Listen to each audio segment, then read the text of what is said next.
Hello everyone, my name is Mr. Clark, and today, that's correct, we're doing a back-to-back tier list. Today, I'm doing a tier list on each boss and how easy they are. We got 5 tiers, we got 2 easy, relatively easy, mid, difficult, and extreme. Let's get into it. Starting off with the bottom row of 2 easy, Nightmare Huggy Wuggy. I mean, it's kind of easy to be honest with you. You literally just walk in, you walk out, and you die by Huggy Wuggy. That's literally it. Nothing else to say, it's really easy. Up next is the minigame version of Huggy Wuggies. I'm pretty sure, I can't remember the name though, but I'm pretty sure it's like a whack-a-mole type game, which I remember.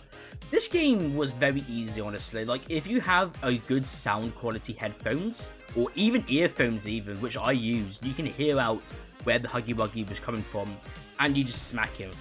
It's pretty easy, and it's pretty box standard, and they don't even jump scare you, and if you died first time, well, there's something wrong with you and you're trash, kid.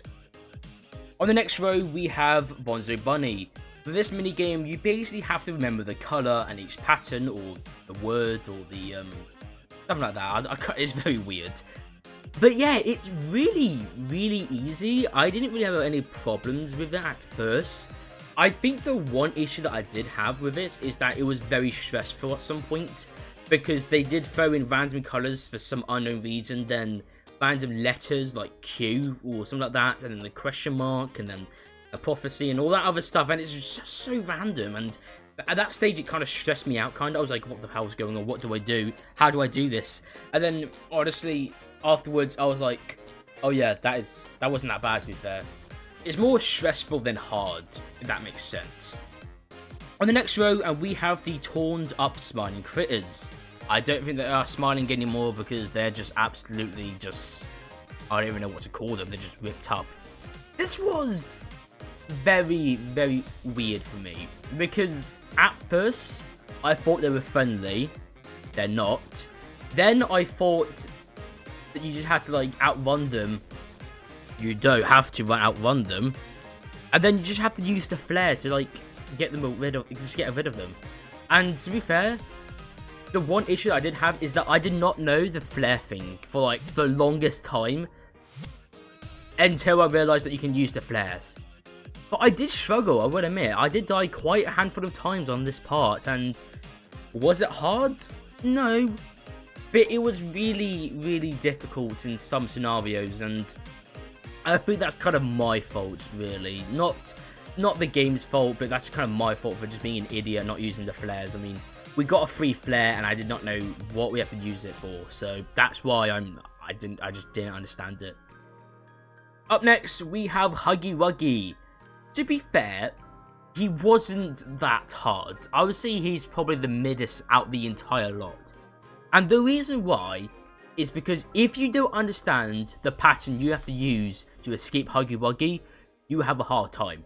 And I will admit, the first time I saw this character, I was absolutely terrified of this character. Like, literally, no words could describe how terrified I was, because I never played a horror game where you have to like run away from the horror character before in my life, so that was kind of new. But to be honest with you, he was a little difficult because I didn't know where to go, and I didn't realize you had to crouch in the vent at a certain part near the end. I did not know that, and I didn't know you had to like pull down the crate to like kill him or something like that or whatever. So I didn't know that at first, but now that I know, it's when I did it again, it was kind of easy, to be fair. I mean, I just knew the pattern and it was kind of easy, but the first time you do it, you will be a bit confused and you'll be wondering, how do I do this part? Up next, we have Dog Day.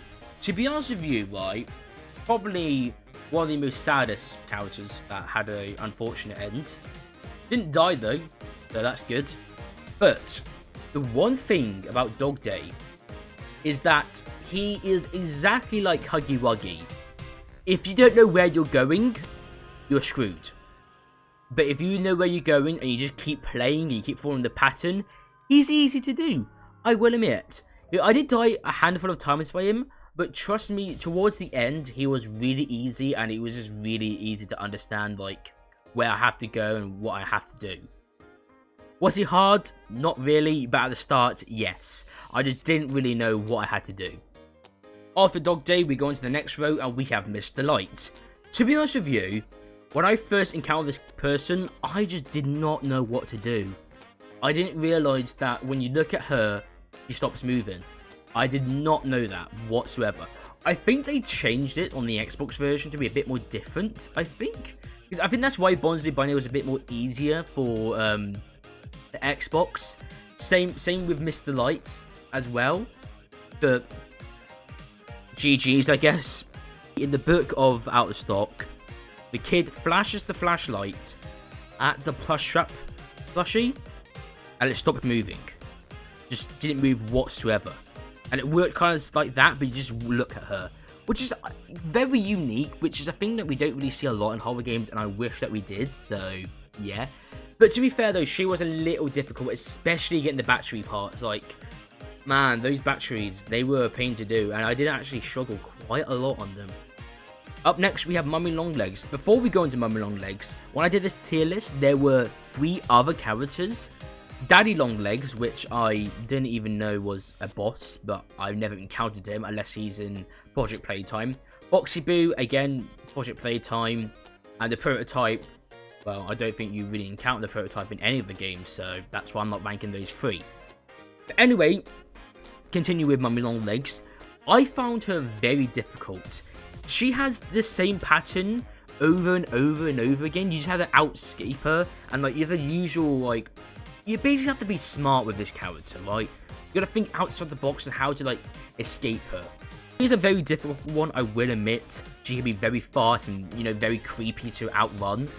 But in the end, she followed the same pattern as Dog Diggy and Huggy Wuggy, but slightly different. Very, very slightly different. You don't escape her once and be done with it. You have to escape her multiple times. I think it's like 3 or 4 times you have to escape her. And honestly, she can be a bit of a pain in the arse to do, I will admit. And did I find her a big trouble in some scenarios? Yes. But she wasn't that bad. On to the last row, and these are the hardest ones to do. I have Catnap in second place. And the reason why is because I will admit, I don't know what it is, but my aim of like grabbing things or using like the electrical hand to like use the gas, I don't know what it is, but I suck at that. I just can't aim the hand. I will admit though, he was tricky to beat.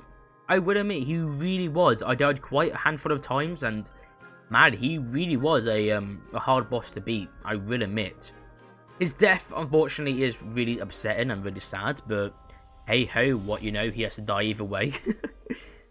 The problem that I did have with it is that your camera just keeps tilting to the side, and I don't really know why it did that. Like, it's really weird, but I just don't know why it keeps doing it, and it kind of annoyed me, and it kind of made me confused as hell, meaning I had to like tilt my head as well so I can actually see what was happening. So, to be honest with you, he wasn't hard, it was just really, really, really awkward. But again, he was also very hard at the same time. I don't know why I said he wasn't that hard. He was hard. And last but not least, we have Pugapilla. If you ever seen my video on Pugapilla, you would understand how much trouble I had with this character. I kid you not, it took me so long to do this one stage. I couldn't do it. I don't know why, I just couldn't do this one part of the fight. It was just so hard. Like, it was really difficult. Because sometimes I stand completely still, and then it just somehow sees me moving. I just don't know how. Before you ask, no, it's not a drift controller. It was literally just being really awkward, and I just didn't really understand it. Trust me, if you have a drift controller, you ain't doing this boss fight. You are not doing it. There is no way in hell that you can do this boss fight without a drift controller. With a drift controller, sorry. I can't speak today. But nah, though, he really was a pain in the ass to beat. Like, I struggled. I really did struggle with this character. It's kind of weird because sometimes he was really far away, and then sometimes he's really close to me. And the thing is with it, I think the music is random, so it just stops randomly. But sometimes you could be walking for 5 seconds or 3 seconds, and then you have like that 7 or 10 second stop.